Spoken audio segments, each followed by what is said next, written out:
नमस्कार। All India anganwadi खबर channel में आप सभी का स्वागत है। महानिदेशक स्कूली शिक्षा राज्य परियोजना की निदेशक कंचन वर्मा ने एक आदेश जारी कर दिया है और यह आदेश भर्ती से जुड़ा हुआ है।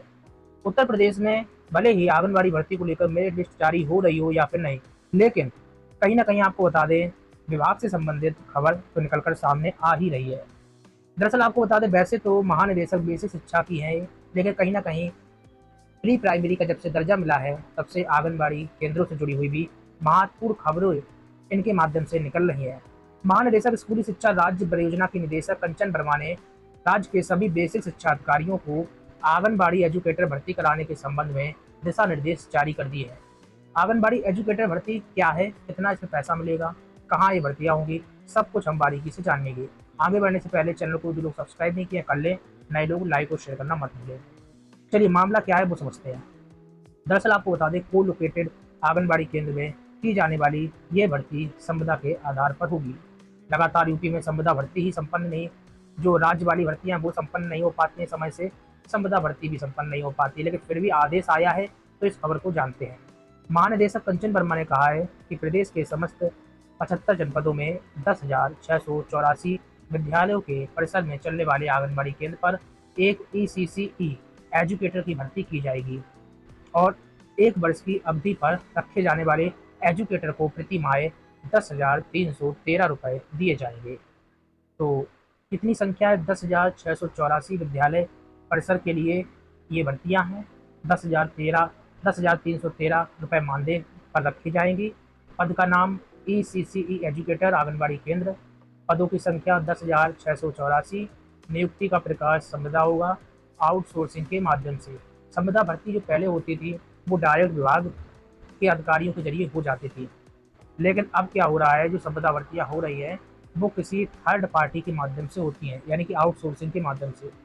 यानी कि अब विभाग से डायरेक्ट संबंध नहीं रहता है, इनडायरेक्ट तौर पर विभाग से ही संबंध होता है, लेकिन भर्तियां थर्ड पार्टी के जरिए की जाएंगी। बाकी अभी अपडेट ये है कि संविदा अवधि होगी, ये 11 महीने के लिए होगी। मानदेय 10,313 रुपया प्रतिमाह होगा और यहाँ पर PF का जिक्र है, PFESI सहित होगा। आयु अधिकतम जो है 1 जुलाई 2024 को 40 वर्ष से अधिक नहीं होनी चाहिए। और इसी के साथ ही अब बात कर लेते हैं कुछ शैक्षिक योग्यताओं के बारे में। शैक्षिक योग्यता बहुत ही ज़्यादा इंपॉर्टेंट है। यहाँ पर भले ही भर्ती संविदा वाली हो, लेकिन इसमें डिग्री जरूर मांगी गई है। मान्यता प्राप्त विद्यालय से स्नातक गृह विज्ञान मुख्य विषय से न्यूनतम 50% अंकों के साथ उत्तीर्ण होना चाहिए। ये न्यूनतम योग्यता है, न्यूनतम या अधिकतम कुछ भी समझिए, लेकिन यही योग्यता है।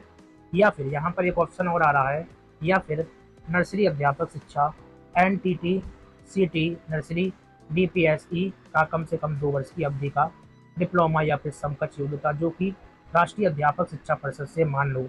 इन दोनों में से किसी एक योग्यता का होना अनिवार्य है।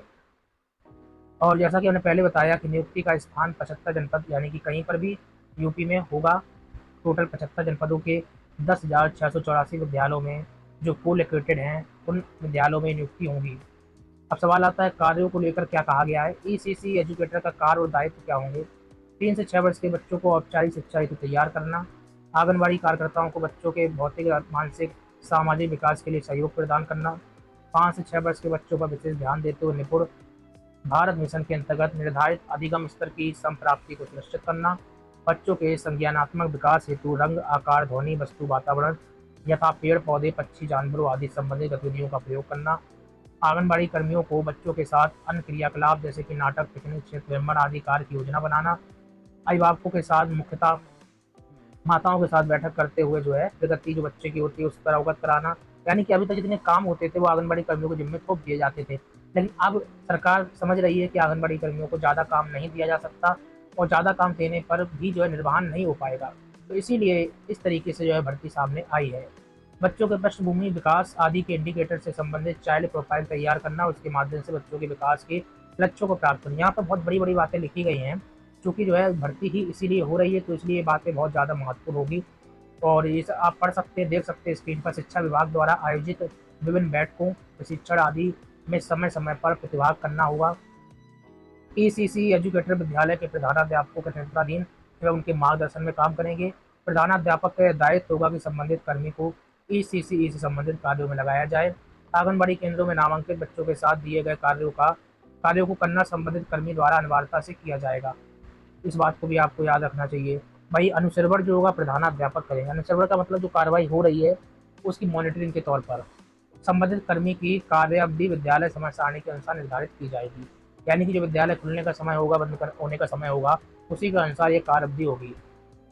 यहाँ पर जिलाधिकारी, यहाँ पर जिस तरीके से एक समिति गठित होगी, जनपद स्तर पर भर्तियाँ है तो समिति गठित होती है, जिसमें जो जिलाधिकारी होंगे वो अध्यक्ष होंगे, प्राचार्य हैं, जिला शिक्षा एवं प्रशिक्षण संस्थान के सदस्य होंगे, जिला कार्यक्रम अधिकारी, सेवा योजना अधिकारी भी सदस्य होंगे, वित्त एवं लेखा अधिकारी, बेसिक शिक्षा सदस्य होंगे, जिला बेसिक शिक्षा अधिकारी सदस्य होंगे, सदस्य सचिव होंगे। ठीक है, इस बात को याद रखिए। और भी बहुत सारी जानकारी निकल कर आ रही है। बाकी आप लोग बताइए सरकार का ये फैसला कैसा है। उत्तर प्रदेश सरकार ने कुछ ना कुछ फैसला लिया। अभी हाल ही में राज्यपाल की एक बैठक हुई थी, उस बैठक में भी जो है भर्तियों को लेकर कहा गया था। कहीं ना कहीं जो है अब भर्तियों का असर भी देखने को मिला, लेकिन ये दूसरे तौर पर देखने को मिल रहा है। आपको बता दें इन शर्तों पर होगा को लोकेटेड आंगनबाड़ी वाले परिषदीय प्राथमिक कंपोजिट विद्यालयों का चयन। ऐसे विद्यालयों का चयन किया जाएगा जहाँ यू डायस, देखिए उत्तर प्रदेश में आंगनबाड़ी केंद्रों की संख्या बहुत ज़्यादा है। सभी आंगनबाड़ी केंद्रों को जो है चयनित नहीं किया गया है। कौन से आंगनबाड़ी केंद्रों को चयनित किया जाएगा वो समझते हैं। जो प्राथमिक या कंपोजिट विद्यालय होंगे जहाँ यू डाइस 2023-24 के अनुसार विद्यालय की छात्र संख्या एवं कोलोकेटेड आंगनबाड़ी केंद्रों के बच्चों की संख्या का कुल योग सर्वाधिक होगा। वहीं पीएम श्री विद्यालय को अनिवार्यता चयनित किया जाएगा। चयन के समय विद्यालयों में उपलब्ध भौतिक संसाधनों जैसे कि अतिरिक्त कक्षा कक्ष, आउटडोर प्ले मटेरियल हेतु पर्याप्त स्थान एवं बेहतर परिसर को भी ध्यान में रखा जाएगा। तो इस तरीके से जो है वही चिन्हित किए गए हैं जो पीएम श्री या फिर आपको बता दें को लोकेटेड है यू डाइस के अनुसार 2023-24 की लिस्ट के अनुसार। अब भर्ती की प्रक्रिया क्या है, अभी हमने आपको योग्यता बताई। अभ्यर्थियों की सूची मेरिट के आधार पर तैयार की जाएगी समिति द्वारा, जो समिति में अभी सदस्य आपको बताए। मेरिट सूची हाई स्कूल, इंटर, स्नातक, डीपीएससी, एनटीटी एवं संबंधित डिप्लोमा शैक्षिक योग्यता हेतु निर्धारित अर्हता के आधार पर प्राप्त अंकों के प्रतिशत के योग की औसत के आधार पर प्रत्येक जनपद मेरिट जो है सूची अवरोही क्रम में तैयार होगी। अवरोही क्रम आरोही क्रम तो आप लोगों ने पढ़ा होगा, तो वही है। यानी 80 अगर हाईएस्ट है तो 80 से चलेगा, 79, 78, यानी ऊपर जो हाईएस्ट होगा उससे लोएस्ट में सूची जाएगी। दो या दो से अधिक अभ्यर्थियों की परीक्षाओं में प्राप्त अंकों का योग का औसत समान होने की स्थिति में अधिक आयु वाले अभ्यर्थी को वरीयता दी जाएगी। तो यहाँ पर इस बात को याद रखें, इनकी उम्र ज़्यादा हो जाएगी। बाकी सभी जानकारी लिखी हुई है। यदि आयु में भी समानता हो रही तो ऐसी दिशा में अंग्रेजी वर्णमाला के क्रम में वरीयता दी जाएगी। प्रत्येक परीक्षा के प्रतिशत को दशमलव के 2 अंक में राउंड ऑफ किया जाएगा। इन जिलों में भर्तियाँ होंगी, लिस्ट आ गई है, गौर से देखिए। आगरा, अलीगढ़, इलाहाबाद, अम्बेडकर नगर, अमेठी और ये आजमगढ़, मतलब उत्तर प्रदेश के 75 जनपद सभी जगह है। और यहाँ पर नंबर ऑफ एजुकेटर कितनी भर्तियाँ होंगी, और इसी के साथ ही पीएम श्री के तहत चयनित स्कूल हैं। टोटल ईसीई 161 भर्तियाँ हैं। इस तरीके से लिस्ट जारी कर दी गई है। ECE educator hiring at district level. तो इस तरीके से अपडेट निकल कर आई। लगातार बन रही कोई प्रतिक्रिया कमेंट बॉक्स में रखिए। चैनल को सब्सक्राइब नहीं करें, लाइक और शेयर करना मत भूलें। इसी के साथ ही जो है इस तरीके से पहल जो है सरकार द्वारा की जा रही है, इस पहल से आप लोग खुश है या फिर नहीं वो बताएं।